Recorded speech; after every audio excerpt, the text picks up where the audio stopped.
దేవునికి స్తోత్రం. 42వ కీర్తన కొరహు కుమారుల దైవ ధ్యానం. ఈ దైవ ధ్యానంలో వారు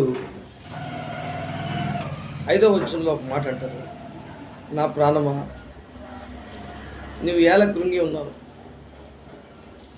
నాలో నీవేళ తొందరపడుచున్నావు, దేవుని యందు నిరీక్షణ ఉంచుము, ఆయనే నా రక్షణకర్త అని నా దేవుడని చెప్పుకొనుచు ఇంకనూ నేను ఆయనను స్తుతించెదను. నా దేవా, నా ప్రాణము నాలో కృంగి ఉన్నది. ఎందుకు ఈ విషయాలు ఈ కొరహు కుమారులు చెప్పుకుంటున్నారంటే, వారు గాయకుల నాయకులు, వారు చాలా ఆధ్యాత్మికమైనటువంటి దేవుని యొక్క పాటలు పాడేవారు. అయితే వారి జీవితంలో ఎందుకు వారు కృంగిపోయారు? దేవుని బిడ్డలారా, గమనించండి, ప్రతి ఒక్కరికి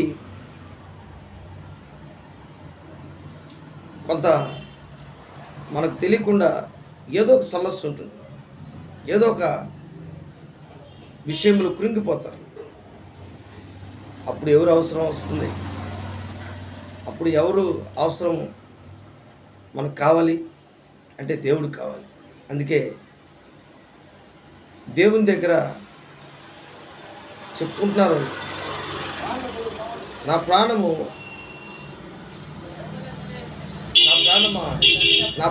నువ్వు ఎలా కృంగి ఉన్నావు.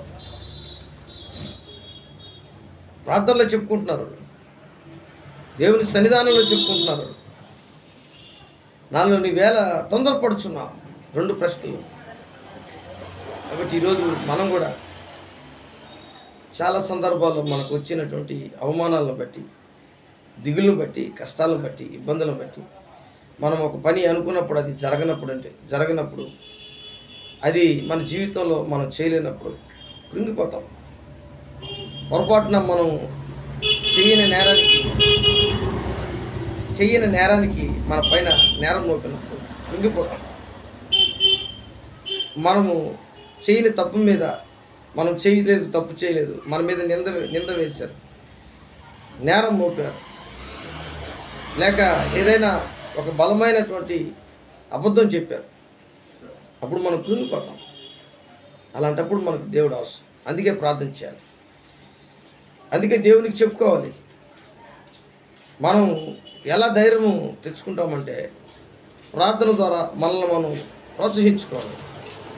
మన ఆధ్యాత్మికమైనటువంటి స్థితిని ప్రార్థన ద్వారా నీవు ఆ ప్రాణాన్ని తెప్పరిల్ల చేయాలి, వృద్ధి చేయాలి, నిన్ను నీవు ఓదార్చుకోవాలి. నీ జీవితంలో నీవు దేవుని దగ్గర ప్రార్థనలో బలపరచబడాలి.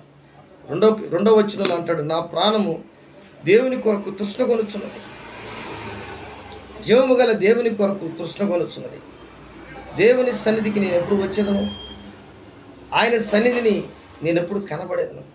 అంటే నీకు నీ ప్రాణానికి సేద తీర్చే దేవుడు, నీ ప్రాణమును కాపాడే దేవుడు.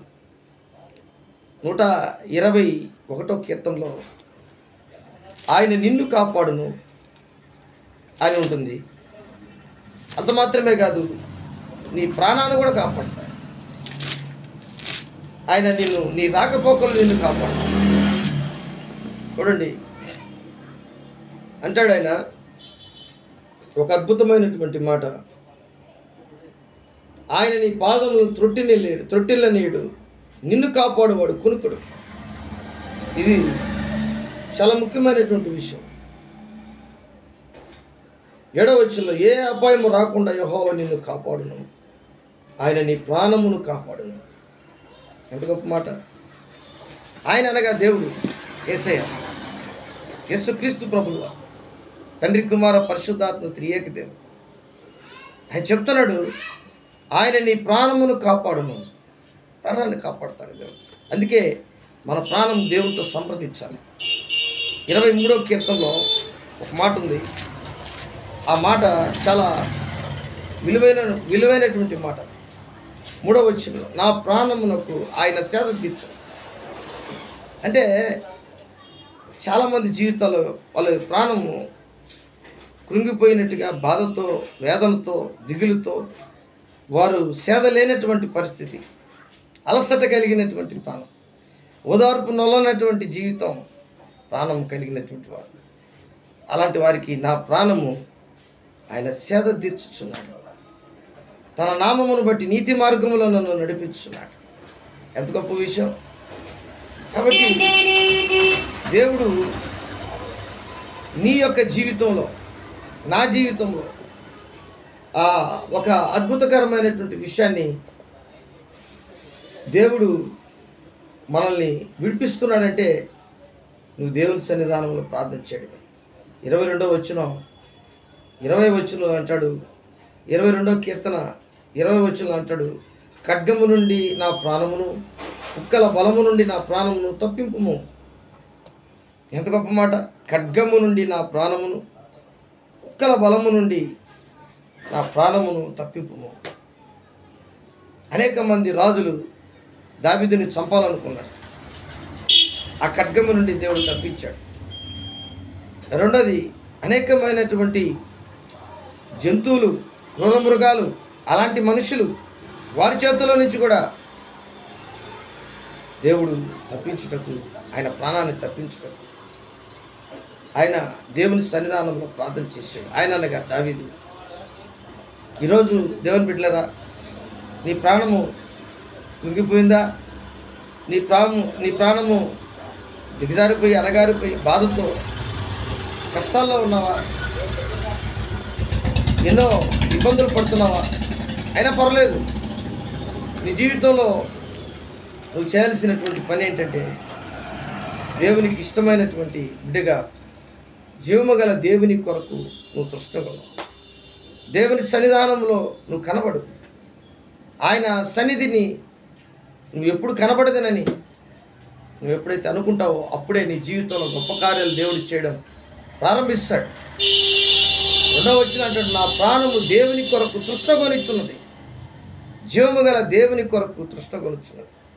ప్రియమైనటువంటి దేవుని బిడ్డలారా, ఈరోజు నీ జీవితంలో ఎవరి కొరకు నువ్వు తృష్ణగొనుచున్నావు? దేని కొరకు నువ్వు తృష్ణగొనుచున్నావు? నీ ప్రాణము కృంగిపోయినటువంటి పరిస్థితిలో ఉన్నదా? దిగులుతోనూ, కష్టంలోనూ, బాధతో ఉన్నదా? దేవుడు నిన్ను కాపాడుతాడు. దేవుడి వాక్యాన్ని దీవించి ఆశీర్వదించును గాక. ప్రార్థన చేసుకుందాం.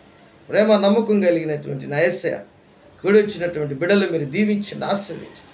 కృంగిపోయినటువంటి ప్రాణాలు నాయన, భయంకరమైనటువంటి కోపములో చిక్కుపోయి, అనగారిపోయి, దిగులుతో నేను ఇంక లేలేను అనుకుంటున్నటువంటి ఆ కృంగిపోయిన ప్రాణాన్ని లేపగలిగిన దేవుడు మా ప్రార్థన ఆలకించి జవాబు దయచు. నజరేయుడైన యేసు నామములో అడిగి వేడుకుంటున్నాను తండ్రి.